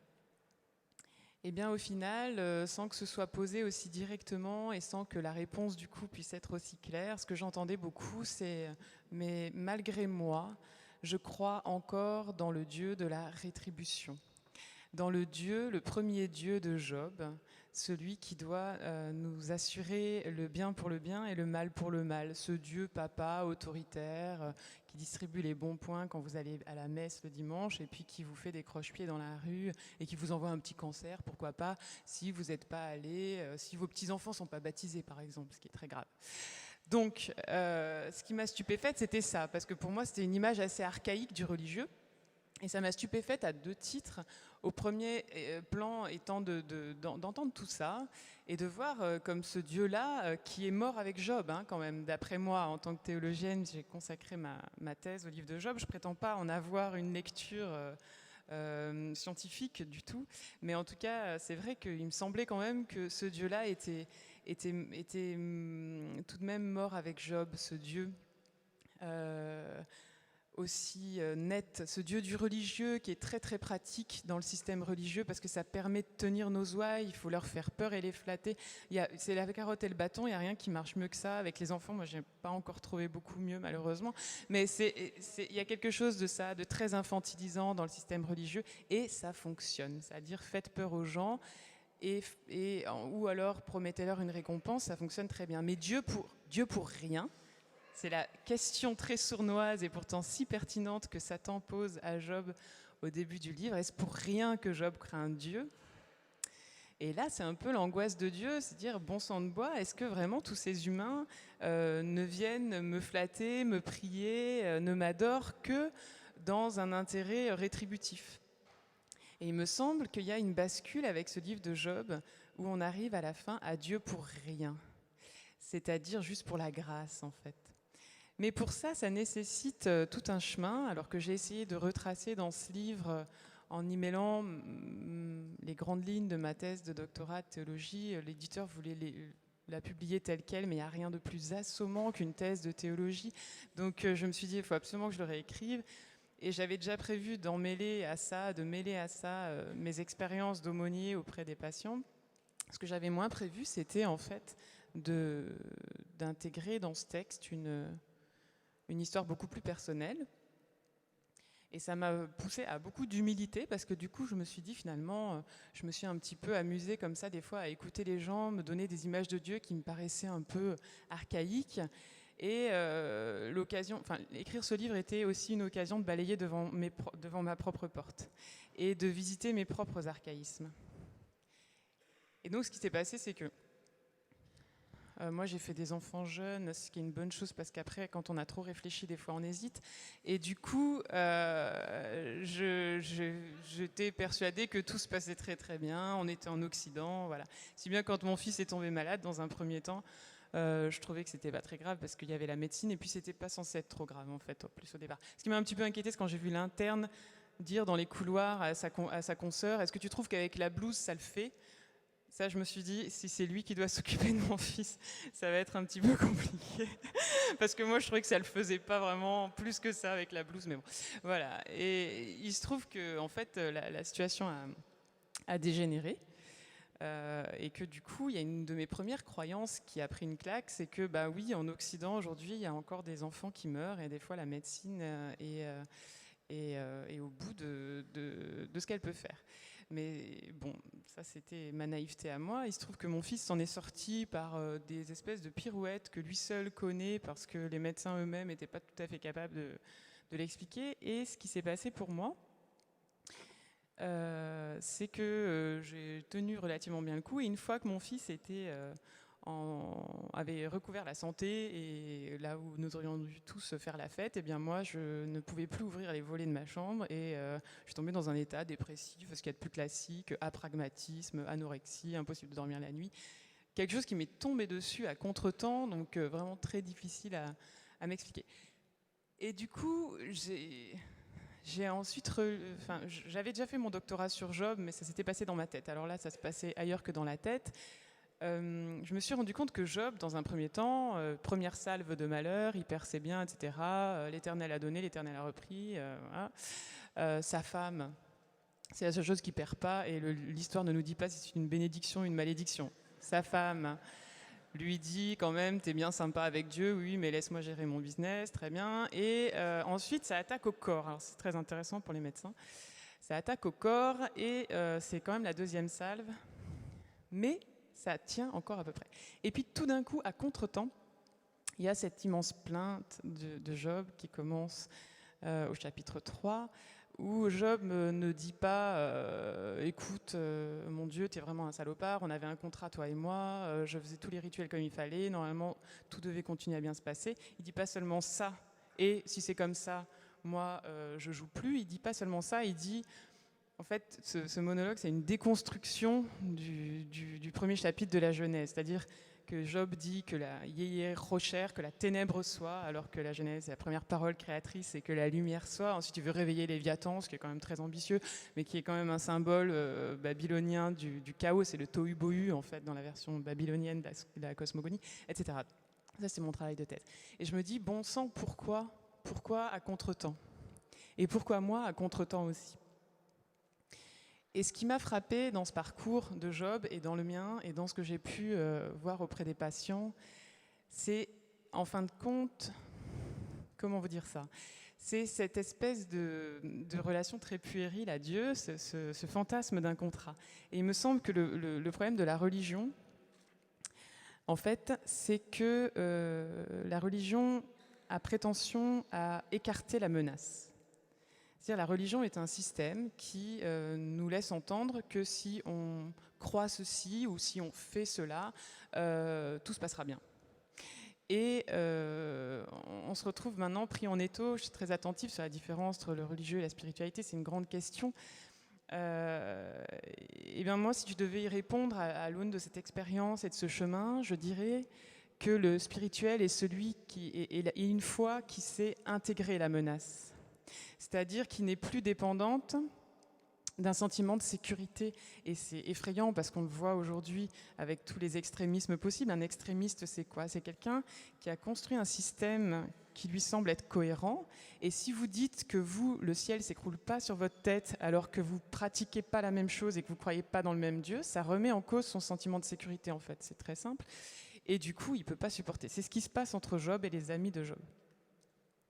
Et du coup, tout ce chemin que j'essaye de refaire dans ce livre avec Job et en essayant de digérer ma propre histoire avec mon fils, et plus exactement pas l'histoire de mon fils, mais l'histoire de sa pauvre mère qui, quand lui commençait enfin à se mettre debout, à rire, à s'en sortir petit à petit, elle était au bout du rouleau. C'est cette question de Dieu pour rien, en tout cas Dieu, pas pour la paix et la sécurité. Qu'est-ce qui reste de notre foi quand on nous dit que ce Dieu en qui on croit ne nous préservera pas de l'horreur? Voilà. C'est un peu ça, ce chemin que je propose. J'étais heureuse d'entendre citer Fernando Pessoa, parce que pour moi, le livre de l'intranquillité, c'est l'Évangile. Voilà, c'est le deuxième nom que je donne à l'Évangile, le livre de l'intranquillité. Et voilà, j'ai peut-être dépassé les 10 minutes, j'en ai absolument aucune idée.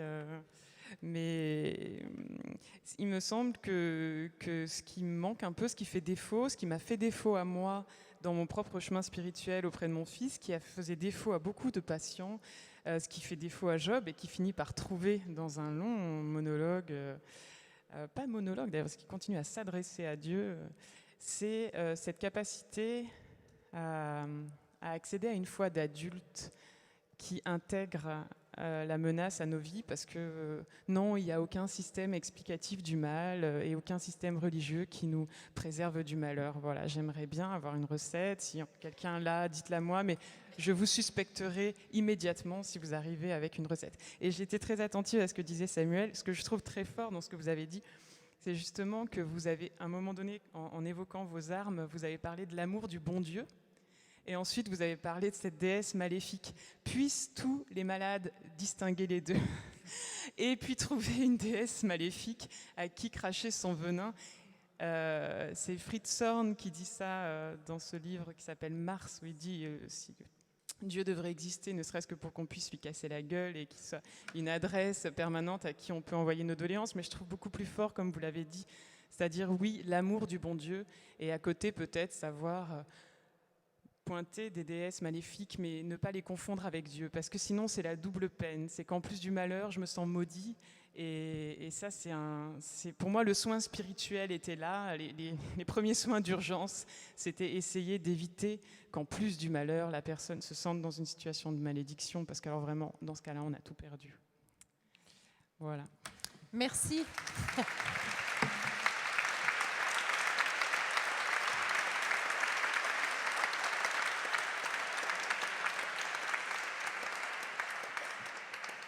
Merci beaucoup pour ces mots qui, je crois, doivent rejoindre l'expérience d'un certain nombre ici. Ce qui me frappe quand même entre vos trois témoignages, expériences, c'est qu'il y a l'écriture à chaque fois. Donc Samuel écrit autour de sa maladie, Baptiste écrit chaque jour, je crois que c'est chaque matin, autour de son quotidien de médecin, et Marion se consacre presque à l'écriture. L'écriture, au fond, c'est quoi? C'est l'accompagnateur, c'est ce qui aide à trouver le chemin? Je sais pas, moi j'ai toujours écrit, donc ça a toujours été ma façon à moi. Pour moi, écrire et prier, c'est à peu près la même chose. Dernièrement, on me demandait combien de temps je consacrais à la prière ou à la méditation par jour. J'étais absolument incapable de répondre, parce que j'aspire à ne plus trop distinguer la prière du moment que nous sommes en train de passer, du moment où j'écris, du moment que je passe avec mes enfants en essayant d'être patiente. Vous voyez, donc l'écriture pour moi, c'est ma façon d'être au monde. Ouais, voilà. Façon d'être au monde. Je pense que c'est une belle parole aussi. Est-ce qu'il y a, on va prendre pas trop de questions, mais quelques-unes, parce qu'après, on va donner place donc à notre grand débat final. Enfin voilà, nos 3 experts qui attendent patiemment depuis ce matin pour tout dire. Et là, vous pourrez encore poser des questions. On n'a pas le micro-baladeur, mais on va se débrouiller sans. Est-ce que vous avez une question ou 2 à poser à l'un de nos 3 invités? Oui, madame. Alors peut-être vous pouvez vous lever, et si on n'entend pas suffisamment, moi je répéterai la question.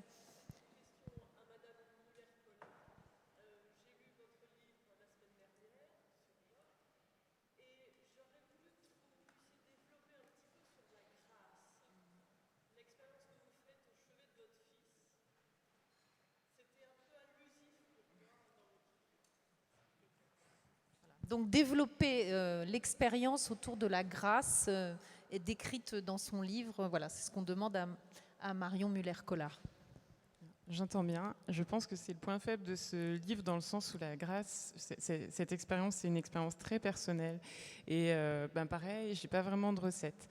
Mais pour moi, ça a été le moment où justement j'avais accepté la menace. J'arrêtais de me débattre avec le pourquoi en un seul mot. Et je savais que quoi qu'il arrive, si vous voulez, je vais le dire comme ça, parce que tout le monde connaît cette expérience du deuil. Quand vous venez de perdre quelqu'un de cher, dans un premier temps, vous pouvez avoir l'amertume de l'avoir connu. Tellement vous avez mal, vous pouvez vous dire le plus simple eût été de ne jamais le rencontrer pour m'éviter la souffrance, la brûlure de la perte. Et la bascule du deuil, c'est le moment où vous pouvez ressentir plus de bonheur à l'avoir connu que de malheur à l'avoir perdu. Voilà. Pour moi, la grâce, c'est ça. C'est le moment où je me sens capable, et par contre, alors, c'est fuyant. C'est un peu des fulgurances. C'est pour ça que c'est embarrassant d'écrire dessus, parce que vous pouvez pas, je suis pas sûre que ça ouvre forcément des voies et que ce soit des expériences transposables, mais malgré tout, il faut quand même le dire. Il faut dire l'horreur, et il faut dire que dans l'horreur, il peut y avoir la grâce. Quelqu'un qui le dit magnifiquement bien, c'est Etty Hillesum. Et je pense que même si devant des situations comme ça, si vous voulez, je dis ça aussi parce que je raconte dans le livre, quand j'attendais mon fils, bizarrement, l'ironie du sort a voulu qu'il y ait une série d'émissions sur l'hôpital Necker. Alors, tous les soirs, là, je regardais ça, je voyais des enfants dans des états qui étaient en plus moins graves que ce que j'ai dû après voir de mon propre fils, et je pleurais toutes les larmes de mon corps, et je me disais, c'est pas possible, plutôt mourir que de vivre ça, pas possible, ouais, pas possible, j'ai juste pas eu le choix, hein. Je sais plus quelle est l'expression anglo-saxonne, mais effectivement, à un moment donné, il faut prendre la vague, et puis on ne démissionne pas de la vie comme ça, en vérité. Et du coup, ouais, à un moment donné, on se projette facilement dans l'horreur, en fait. On se fait beaucoup de films. Enfin, moi, j'ai une imagination débordante. Et puis alors, quand elle peut... Ce que mon mari dit, il me dit, tu vas très vite, très loin, très toute seule. Oui, ça, c'est très vrai. Et surtout, je vais dans des endroits sordides. Des fois, je me mets à pleurer. Je lui dis, tu sais, quand je serai morte, gna gna. Alors que je suis en parfaite santé, mais bon. Donc, je sais très bien me faire le film atroce. Ce qu'on a beaucoup plus de mal à imaginer, c'est cette grâce qui vous relève à un moment donné. Je ne sais pas qui, quoi, comment, mais moi, je mets ça sur le compte de Dieu. Tout ce qui m'arrive de beau, de bon et de bien, je mets sur le compte de Dieu. C'est pas compliqué. Le reste, c'est la déesse maléfique qui porte un nom différent en fonction de nos problématiques. Elle, je la charge, mais je charge pas Dieu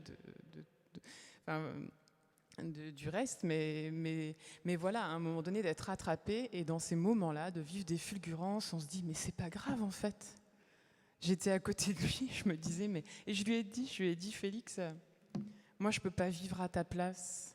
Et c'est pas pour moi que tu vas te battre. Je sais pas à quoi t'es appelé. Moi, mon rêve, c'est que dans 2 ans, tu viennes pleurer parce que tu t'es écorché le genou et que je te mette un petit pansement dinosaure. Je m'accrochais beaucoup à cette image, je peux pas vous dire pourquoi.